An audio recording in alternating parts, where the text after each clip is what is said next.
Okay. Thank you for joining me. I know this was spur of the moment, but you know, I believe we should end the quarter in a very positive way. You're all possibly going out to look for that new opportunity, so I wanted to give you a little jump start. My name is Jeanette Smith-Perrone. You can call me Ms. Smith. I'm the chair for the Networking and Convergence Technologies program. Yes, I ride herd on the geeks. And you'd be surprised, they're not as introverted as you might think. Partially that's because they got me hanging around.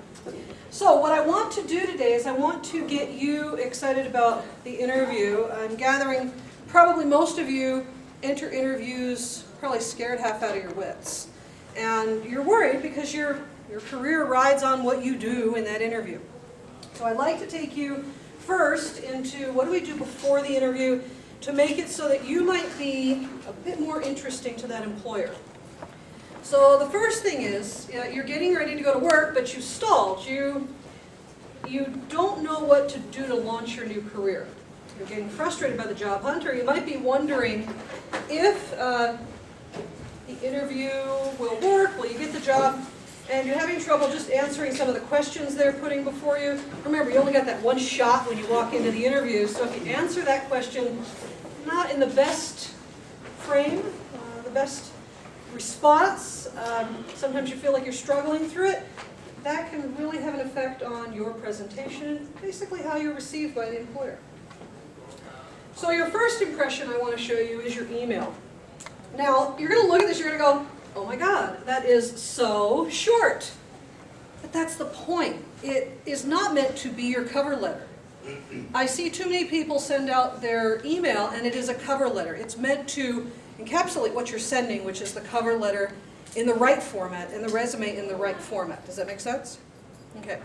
Unless the employer specifically asks for the resume to be included in the content or body of the letter, meaning body of the email, or if the employer has an online application source, you're probably going to be asked to use email. In fact, I was looking around last night.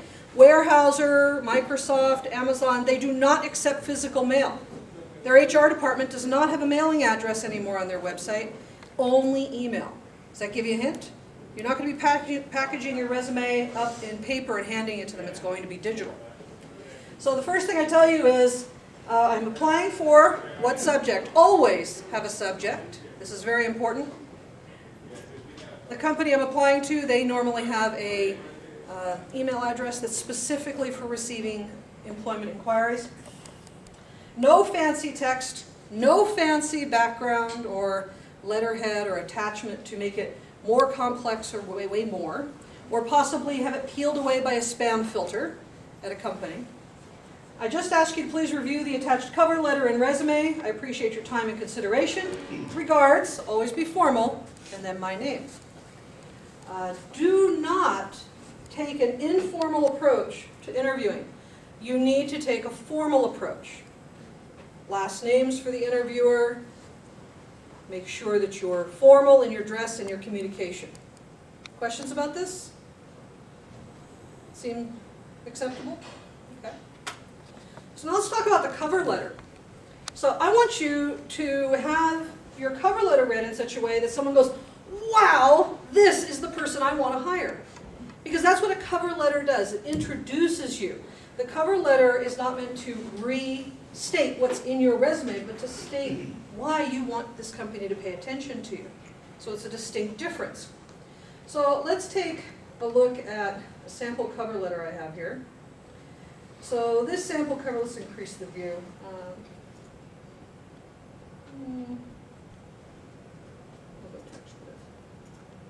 Okay, so it's formal in the sense it's written like a formal letter. We have the date, my address, or the student's address.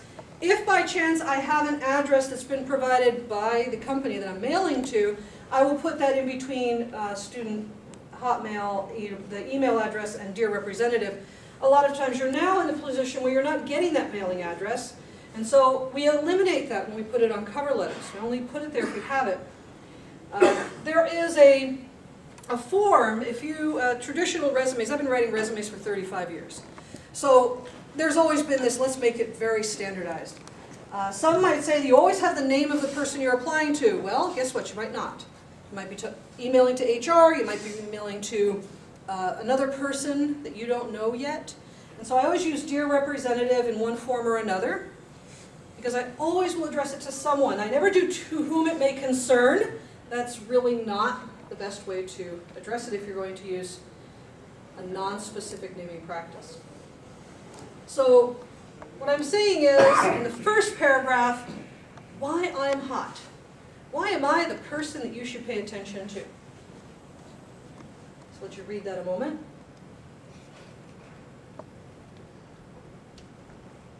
Now you'll notice, none of the things I've said there have to do with your job skill.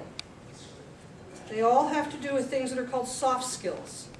Why I'm fun to work with. Why you don't mind spending 8 to 10 hours a day, 5+ more days a week with me.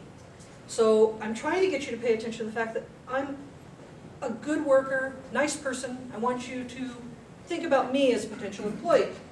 The second paragraph I normally reserve for telling you why I am technically, or whatever skills you are, competent.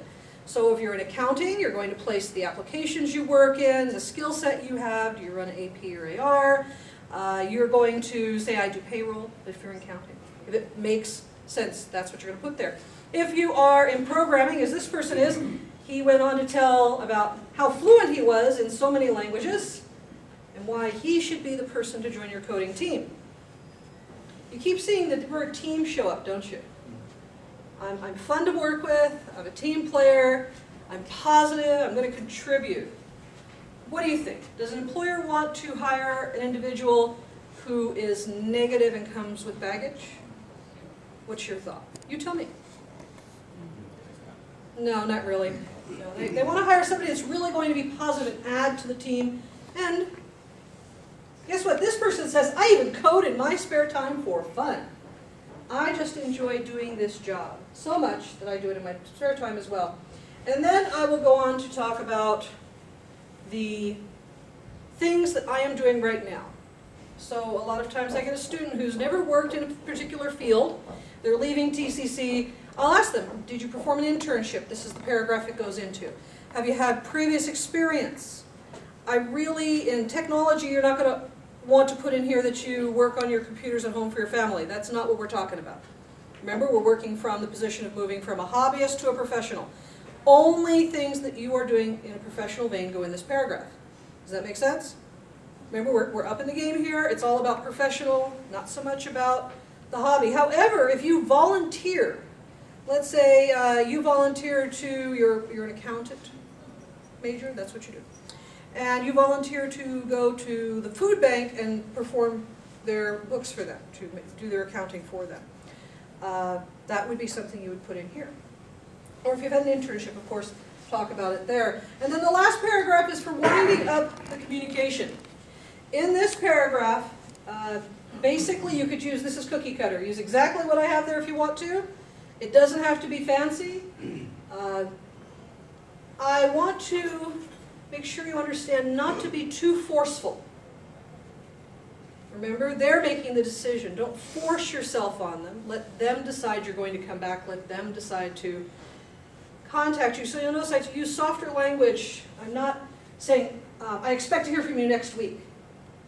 That's forceful language. On the other hand, I'm using, feel free to contact me. I'd love to hear from you. That kind of behavior is much better. Also, I want you to pay attention to the phone format.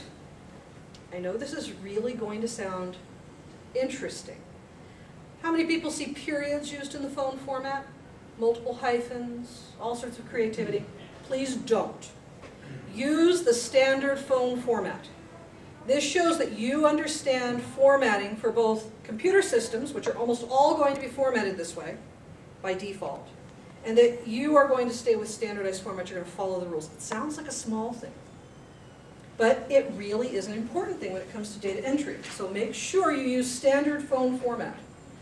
Okay, questions about this type of cover letter right here? This student, by the way, is 18 years old, graduating from TCC with 2 associate's degrees, all of those programming languages, and is really hot and ready to get into the industry. So, If you say to me, I don't have any experience, how do I write a cover letter? Here is an example of somebody that has really not worked in a professional capacity, has worked volunteer or in a lower paying $10, $12 an hour job, and has put that into a format where he can take this and step into his next role. Do you agree? Yes? You don't think that's too long for a cover No, letter? we're going to talk about length next when we talk about resumes. No, this is one page. A cover letter can be up to 1 page long. This is a single page.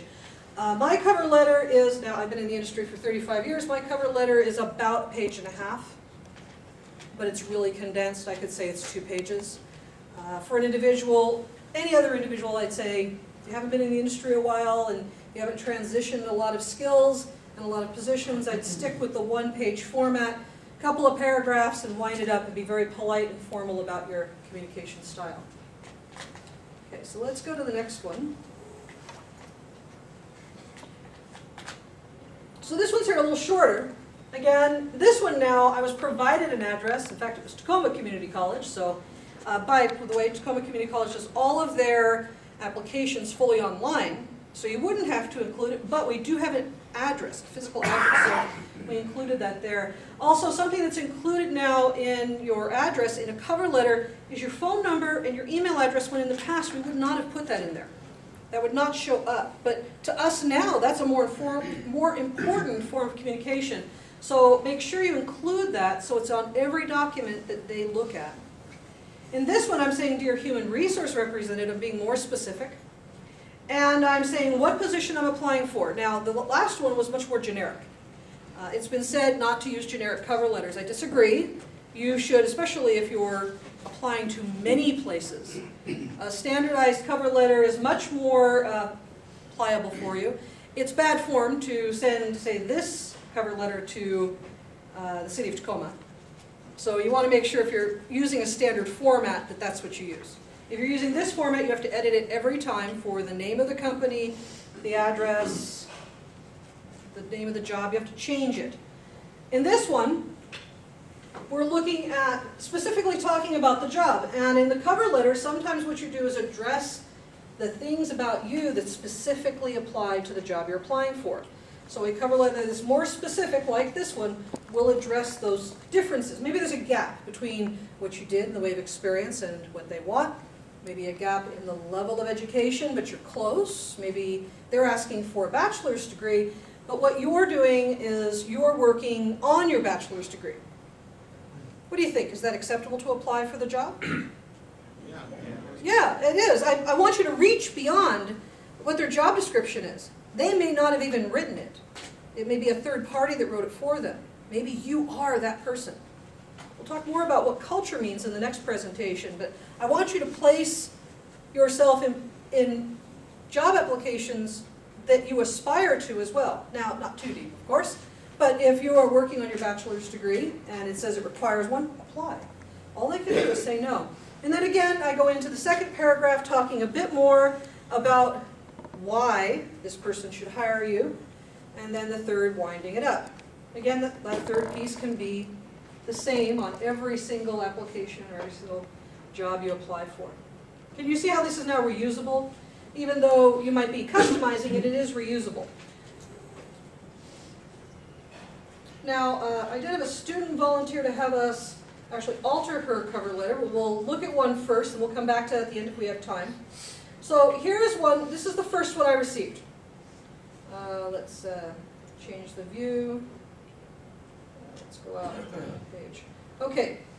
It's not so much what he said, but how he formatted his letter. Can you see what might be bothering me? Bullet points. Bullet points. Never put bullet points in a cover letter, please.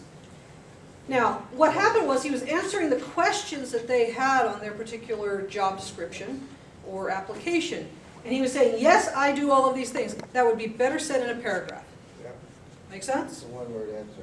Yeah, I'm saying yes. Well, it would be better if I answered the question and maybe said how in the next sentence. But I was to tell how it applied. That's a better way of approaching a cover letter. What else do you think could be? I'll put this back out. We'll zoom to one page again. Okay, that's a little better. What else could I possibly have looked at and said better? in this particular cover letter. I would like to venture that you should shy away from terms that place a level of excellence that could be questioned. So the word superior is not a good choice of words. I could say I have above average, I have excellent skills. But superior is not a very positive word. It could be taken wrong. So choose words, especially ones where you're talking about your skills, carefully. And in that one sentence, he says that I have superior organizational abilities, written and verbal communication skills, and I'm a team player with a proven track record of adding value to each project I undertake. I would have broken that sentence up. That one's all over the board, okay? It would have been better to encapsulate the center section and talk more about that further paragraph that he placed at the bottom. So this is something I'd like you to shy away from. Now I'm going to show you this same individual when he took that cover letter and edited it to my preference. And that was the end result of editing it.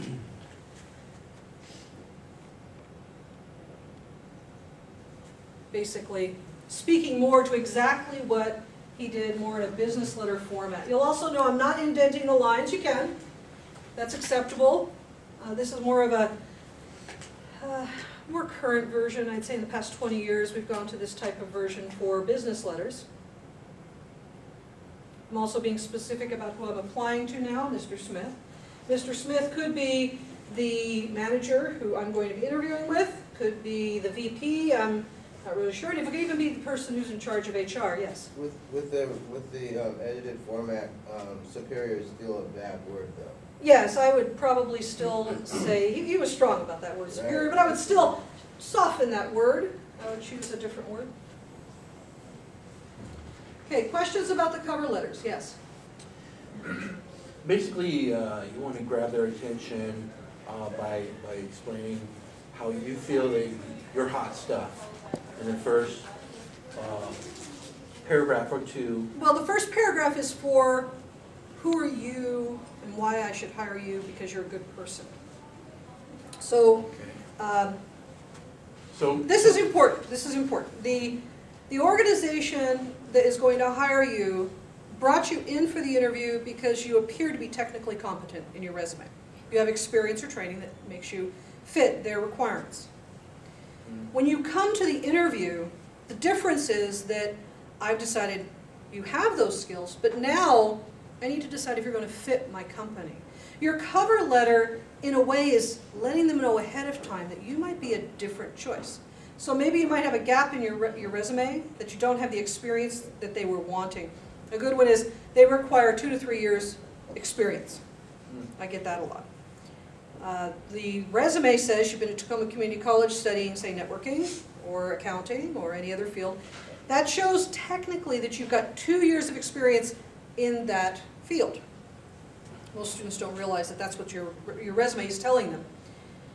What you're going to do in your cover letter is make it so you're softening the blow of what's different on your resume versus what the requirements are. So you're going to explain a little bit of that in common language for them. So the first paragraph, I like to say you're asking them to consider you for a particular job. You might put in there why you're special. The next paragraph is about technical competence. One little follow-up, would you put volunteer work? Because in the technical competence section.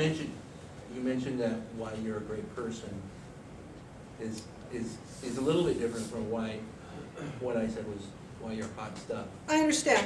And it depends on the culture of the company, what they determine to be a great person. If you're in sales, a great person has real drive and will win. That's what they want. If you are going to customer service, we want a helping personality. So we're going to want a person who volunteers or who participates, who contributes. Does that make sense? Yeah. So it depends on the culture of the organization you're going to. Had a question back here? Yeah, so what you're kind of saying is, though they may not exactly love your resume, a really well-written cover letter can kind of Nudge you in. nudge you in. You might have been on the fence Many times I'll have individuals who are on selection teams or a manager look at a resume and go, you know, I really liked what I saw in the cover letter. I liked what was said. When I was young, I used to put in my cover letter that I am not resistant to try anything once, and if I really like it, maybe twice. It actually got me an interview, but it was something you wouldn't normally put in a cover letter. I would strongly recommend that now. I mean, it's not always the best statement. This was the 70s, so it was a good time for that kind of statement. But now, you might want to put something about teamwork, helping, contribution. Those are words that tend to grab an employer's attention, not just about your competence. Yes? I noticed when I was hired, when I worked at GCI, my department head would come in with a stack of cover letters or resumes, and he'd do this with the cover letter. Done. You know what I mean? He'd spend that much time on it, done. And basically, if you could put Speed reading the cover letter, if yes. you can put it in something that I can read in 20 seconds, 10 seconds, then if it's too long, then I'm going to be here all day. I'm going to throw it away. I don't have time for it. Even in my cover letter, which is almost 2 pages long, I have you in the first paragraph. First paragraph. Yeah, I've right. got you. I'm not going to start listing all of the applications I support or all the jobs I've had. I save that till later in different paragraphs. But in the beginning, I'm going to say something that really gets your attention.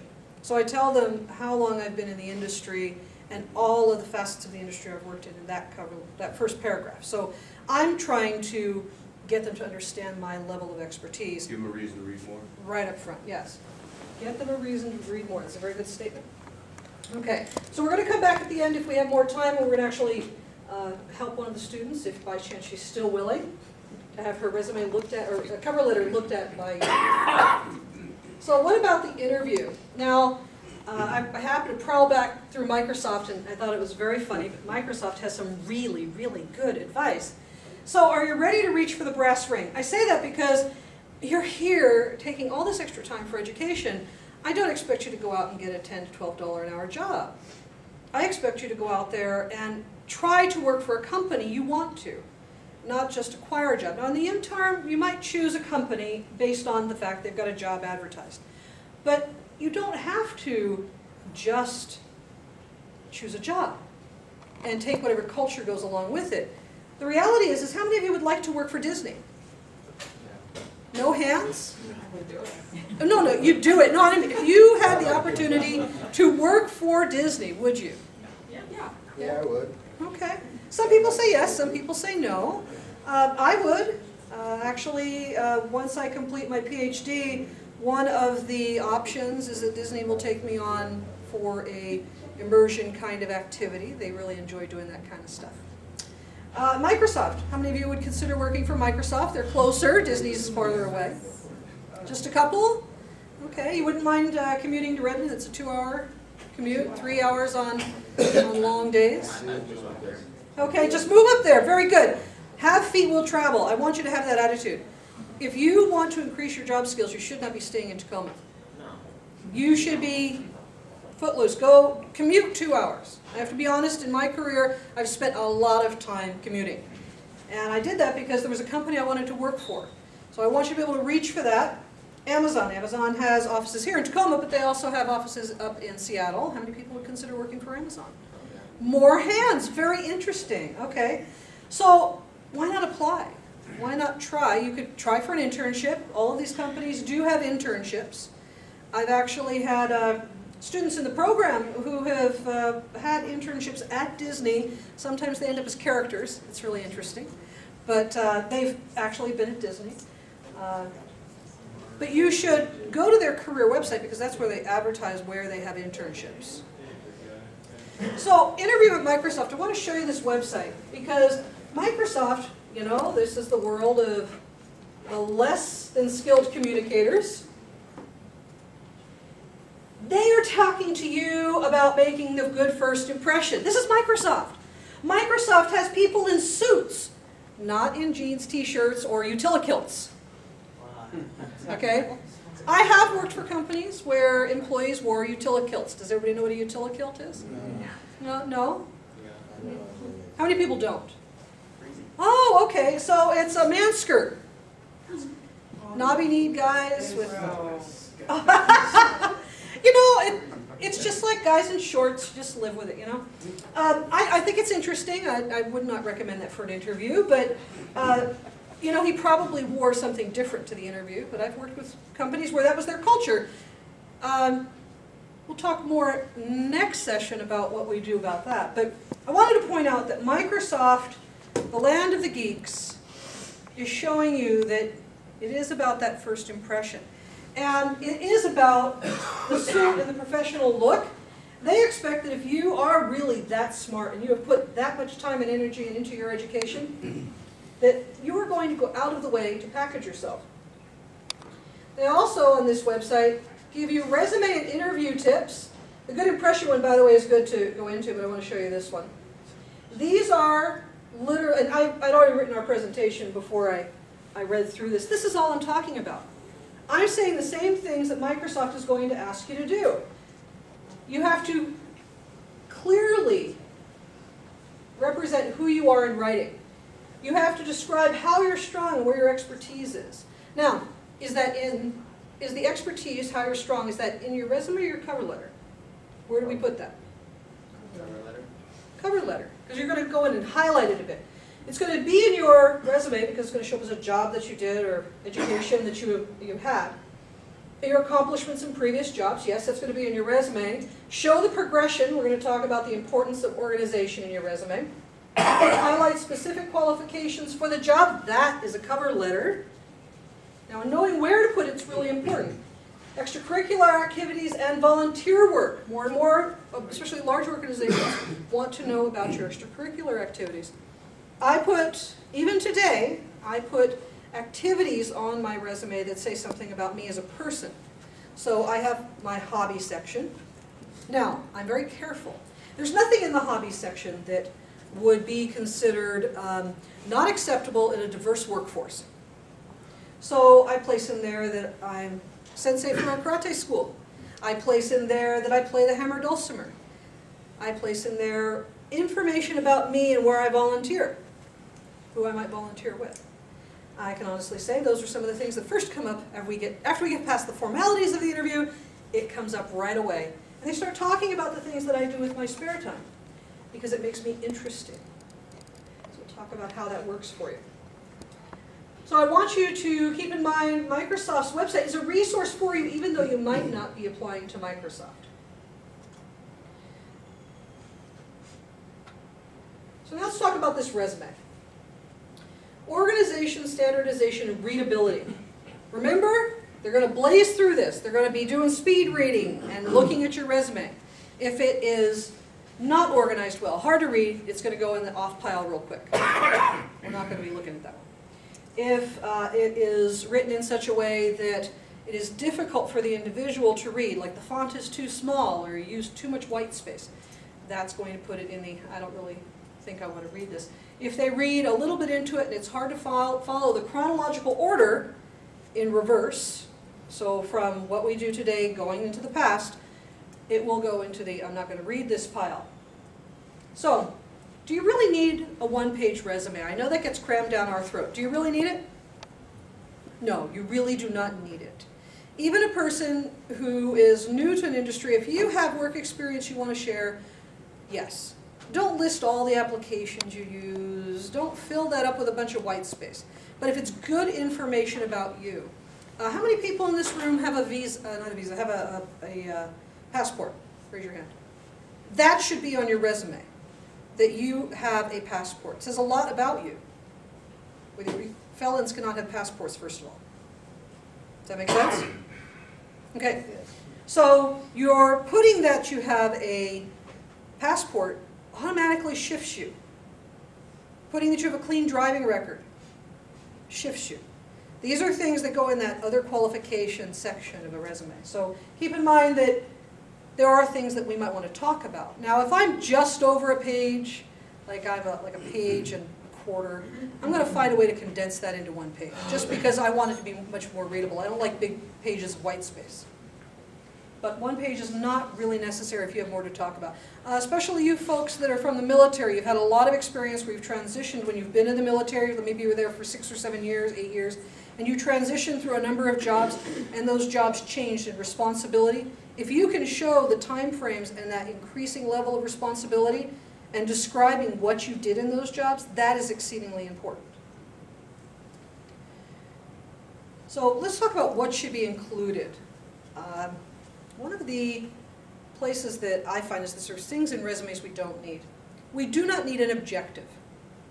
I want to get that out there. Now, you're going to have people look at a resume and go, well, you need an objective. I'm going to tell you from the person reading the resume, I don't need your objective. Your objective is apply for the job that I just received this resume for. Why do I need an objective? And guess what? If I read that and that doesn't align with another job I have that I think you'd be cool for, I won't ask you about it. So you've hurt yourself, so take the objective off of it, please. First thing, should be the last thing you have done to improve yourself. What are you doing to improve yourself? What are you doing right now to improve yourself? You're going to school, education, you're attending a program, you're working on graduation. Education should be the first topic on your resume.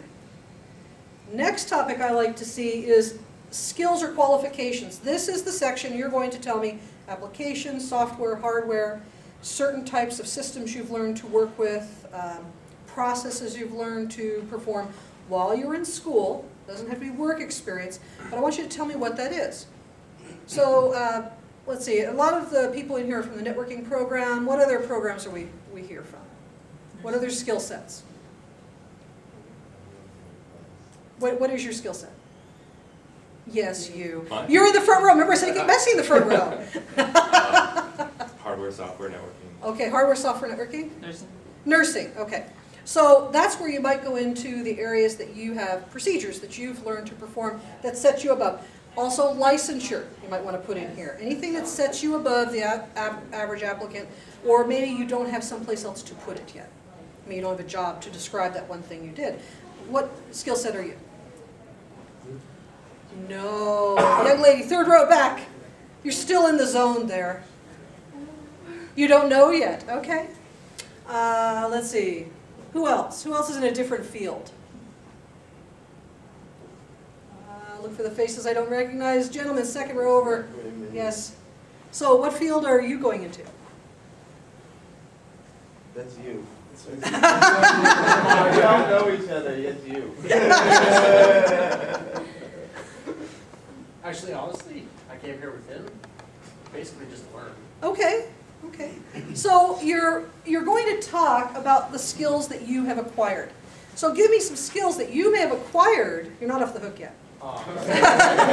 Give me some skills you may have acquired that would not appear in the job section or employment or professional experience section or up in education that you would like to tell me about. I don't think I have anything. You don't have anything? any? Think off the top of my head anyway. Okay. Have you ever performed landscaping for parents or family members? Yes. Okay. This may be a place to place some of those skills, how hard a worker you are. I have worked 10-hour days on large landscaping projects. And that'll get someone's attention. Because now I might want to have you because I've got you doing backups all night, and it's a tedious job, and I know I don't want you falling asleep. But I know you're going to be able to do that long, tedious job. So some of the things you might put in this skills section, maybe things you don't have any place else, they're skills that you've learned or acquired that may make you a different type of employee. I have students who work in heavy industries, climb poles, sling wire. They may talk about that in particular jobs that they've had in the past, but they might want to put that in the skills and qualifications section of talking about what wiring specifically they know that maybe they didn't discuss in their professional section of their resume. And then we'll get to the professional section, which basically is your work history, reverse chronicle order from most recent to oldest. Don't sweat those gaps. I know that everybody's like, oh, how do I go about talking about those large gaps? Honestly, they're going to say, so they're going to call you in anyway. And they're going to say, so why don't you tell me about this large gap in employment? We'll talk about those hard questions next, but that's important. Those are also ways of having them talk to you about what that is. Maybe you were taking care of an older parent. We'll find a way to talk about that shortly. Okay, so let's look at a not good example first. Something I do not want you to do. What's wrong with this resume, first of all? Yeah. Huge Where's blank the lighter? space. There's huge white space. I already told you I hate white space. I want to read something. I don't want white space. So that's part of it. Like an application. Say it again. It looks like an application. Looks like an application. Very short. I don't know what he's done with any of these jobs, do I? No. Misspelling. Let's just start. There's misspellings too, yeah. The highlights, this is not written, remember education at the top. We want employment history down a little bit lower because I want to hear about what's different about you, what's changed, how are you remaking yourself. By the way, that also points to the fact that you are willing to change and to embrace change. Very important for organizations today. You're willing to take your education seriously and own it yourself? Yes? Even though education is not the most recent, it should still be at the top? Yes. Well, no, I'm going to say in your case, it should always be at the top. However, even in my resume, guess where education is? It's at the top, because I'm still working on my PhD. So, unless this is languishing down here, and by the way, this is before I got a hold of this resume, so this was an old one. You would see TCC above this one anyway, in this case. This is an old resume from him. It was the first resume this student gave me when he joined the program. So he didn't actually revamp the resume. And this is important. Our resumes are live documents. They change as we change, so you got to remember that too. The highlights really doesn't do it for me. I would like to know what he does in each job. And also, I want to let you know, the automated systems that HR representatives use actually look for how many times a specific word, a keyword they want appear in a resume. Yeah. Guess what? He's not being called in for anything. If SQL Server was the thing I was looking for, I have no instance of SQL Server here. Yes? I have difficulty with the fact that it wasn't spell checked. That's true too. That could be a problem. Because if I'm hiring somebody in for a communications job, I want to know that even in these little details, they're not going to send an email out that instead of Red Lion Hotel, Yeah, there's that. Red Lone Hotel, but highlights is misspelled. Also, another thing that is a real preference for people that read a lot of resumes is that the dates appear on the left. This is important because we're just scanning for chronological order and how many months or years you've worked in a particular thing. The dates on that side is actually very uncomfortable from a readability perspective. Move your dates to the left. Also, give us more details. So we now know there's lots of things wrong with this resume, yes? So let's take a look at what I'd like you. I'd prefer that if I'm going to implant an image in your head, it's one I want you to see. So this is a good example of what I was talking about. So here we've got education at the top. Now you'll notice I don't have a high school diploma on there. We generally will see high school diploma unless there's a great many years between the time that you accomplish that particular task and today. I know, it sounds like, well, I should put my high school graduation on there. But if it was in the 80s or earlier, you may want to hold off because they're going to question the gap between when you... Now, on the other hand, it should show up that you have work experience. Now, this particular individual is actually young, but if you're older, you may want to refrain from putting anything older than 10 years on your resume, unless it's really important to get that job that you have that experience. So my resume is only 10 years old. That's the window in which I have information on my resume. I think now it might go to 15. But it doesn't show my high school graduation. Okay, that's an important thing to not put on there because it shows your actual age, and that can work against you as an older, re-educating adult going back into a different industry. This person is actually young. He has not had a position outside of Tacoma Community College. I think he's 19 or 20. But talks about his technical skills, what he's going to bring to the table for working with that particular employer. Talks about the fact that he's graduating this program and when. He did so in a timely manner. It looks like it took him about 2 years to accomplish the task. That's good. And then the only time I would like you to include references first, the people who you're sending the resume out from with their names on it, need to know that you're going to include them as a reference right up front. The reason is that this is information that's being gathered about us as individuals, and we are often contacted as references by the employers for other reasons. I've actually been headhunted from a company, from a resume they received from one of my students, because they saw my name on it and realized they might want me instead. I'm like, no, thank you, I'm not going anywhere. But the fact is that we need to be aware that you're using these as references. So make sure your references know that. I do this for students graduating from the program because the employer's going to call me and ask me about you. Now you see the importance of turning in those assignments on time. You see the importance of not making my life too miserable. But I can talk to you as basically an employer that's seen you for a year. What are you like? How do you work? How do you perform? Do you work well with teams? And they always ask me, well, what do you think of this person? And the statement I always give is I would hire this individual in a hot minute if I had an opportunity for them right now. Guaranteed. I've never had a person turn down after that statement. So you can include your professors as a way of getting nudged in the door. And you'll also see this particular individual under experience has a position as a lab intern.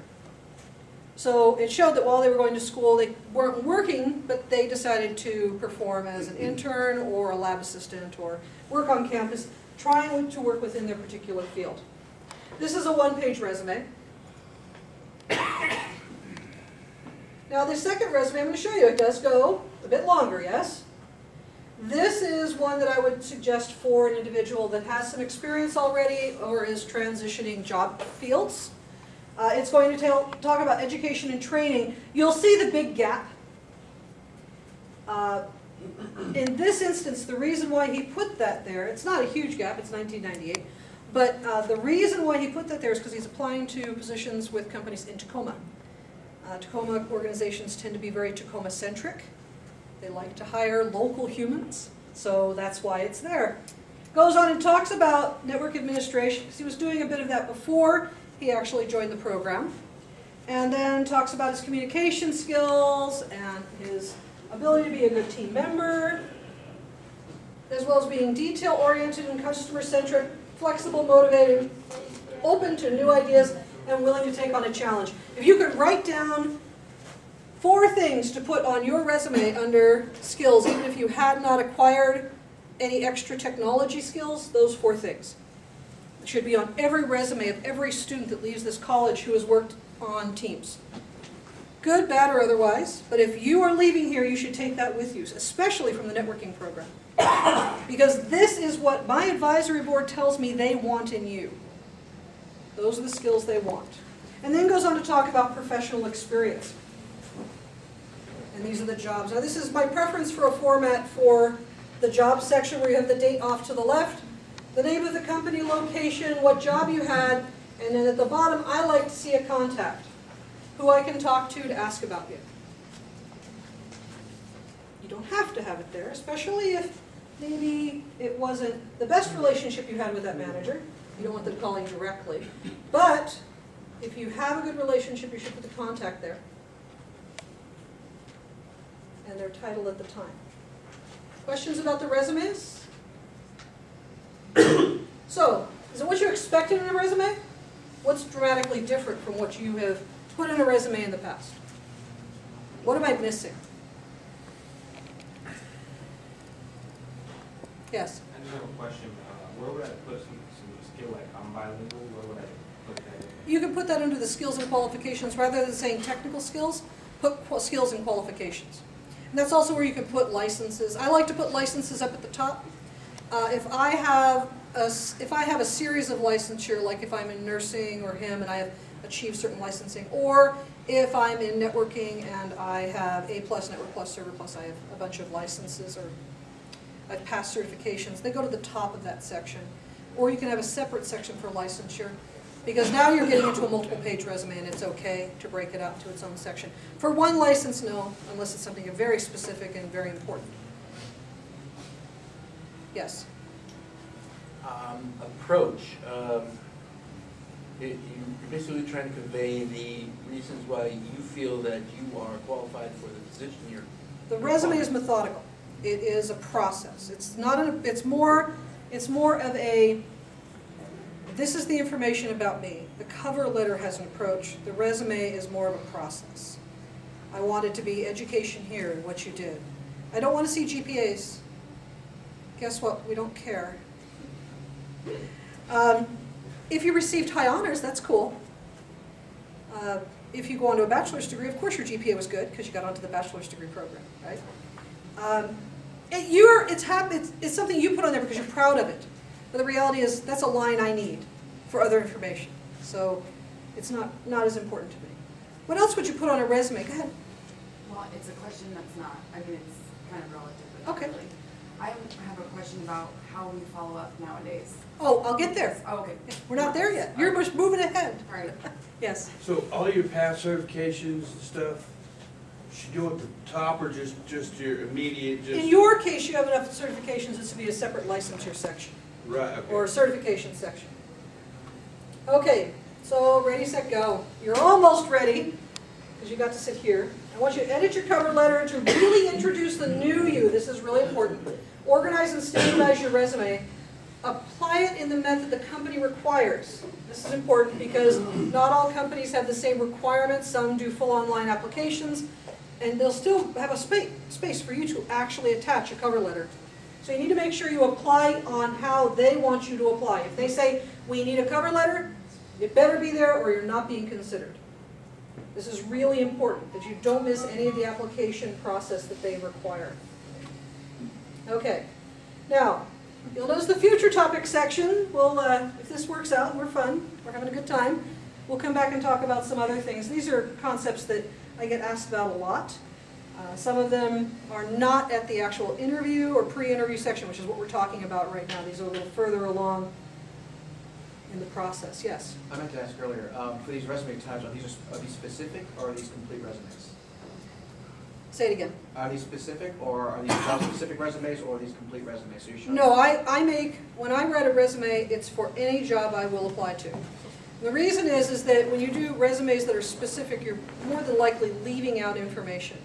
Final word about resumes, they have to be honest. I have people look at, when I was young, I had people look at my resume, which was 4 pages long. I mean, this is in my 20s. And they're like saying, how in the world can you're lying. This is a creative writing paper. No, that is what I did. I was describing the jobs as I went along. And in my career, I've tended to change jobs every 2 to 5 years. I do a lot of interviewing. I've been a consultant and a contractor, which means you interview every time you get a new gig. And so I understand what they're asking for. I've practiced interviewing a great deal. I've gotten comfortable talking about myself and talking about the interviewer, asking questions about the company and researching the company. So it comes with practice. How many people have been to more than 20 interviews? That's good, you're getting started. Okay? You need to realize that you're going to interview a great deal, and that's okay. Interviewing is a good practice. Remember, you only get one shot. You walk in, it's like a performance. We come up here, and we show you how we're going to perform. You have one time. It's not as important as that first 6 months of work. By the way, is a second performance. But it's the way you get into the company. It's that first introduction. Any other questions? Yes? For the education on your resume, if you're in college, it's obvious that you had to graduate high school. So, I mean, do you really need to have the high school education on there? You don't. Like I said, in that particular instance. Well, but even if you have a GED, it still doesn't matter. You technically graduated. Well, now this is the thing. One of those resumes I showed you, actually, the recipient, the young one, had a GED. In his instance, you can place the GED, but that is actually something that you could be judged upon. Yep. In some ways favorable. You took the initiative to fix something that happened when you were in high school, that age. You were aggressive, you went forward and you took the GED. Other people may think, well, this individual doesn't complete. So until you have your associates, you may not want to put the GED there. There's a place in our society where the GED is looked at in a very positive way, from being proactive, but also can be looked at in a negative way. Now, the lack of that there, when you're in the interview, you could say then, I did not graduate high school, I have a GED, I took my education in my own hands because I felt that I wasn't getting what I needed. So then you can address it verbally without them judging you based on what you sent in the resume. Yeah. So I would say for now, leave off the GED. You know, unless it's the only thing on your resume in the way of education. I mean, I do have my GED, and I got my GED before I was supposed to graduate. That's fine, but you talk about that as a positive aspect in the interview, not on your resume. Yeah. I don't want that to be the thing that closes the door on the way in. I know, but I mean, like, once we graduate from here and have our associate's degree, do we even have to put that on? No, you really don't even need to put it there. However, you probably will be asked in the interview, where did you go to school? Okay. Yes. Transitions. Transitions. Yeah, and, you know, from field to field, let's say, marketing, Ah, I understand. and then to, healthcare. Yes, I have one student who has been a mason for years. He works in, you know, heavy industries, and he does carpentry, that kind of stuff. That shows a really strong work ethic and work history. But he experienced an injury, went through a job change. Sure. So that's important that you show on your resume your work history. The gap is going to be covered by you being in school, getting educated, and then the employer is going to ask you about that once you get in. As long as you're showing technical competence and strong work history, you've got them covered. Even if it's not in that field, if you've worked in like an internship, you've covered a little bit of experience, it doesn't mean that you're not an employable worker. And you need to remember, it's about culture. Are there any tips to try to fit that information into this format? You could address the gap in your cover letter. That would be where I would address it. Because remember, the resume, somewhat standardized, the cover letter, somewhat standardized, you're going to use it to balance the other. You really can't do those deep descriptions in the resume, but you can bridge those gaps in the cover letter. Okay, can you shut that down?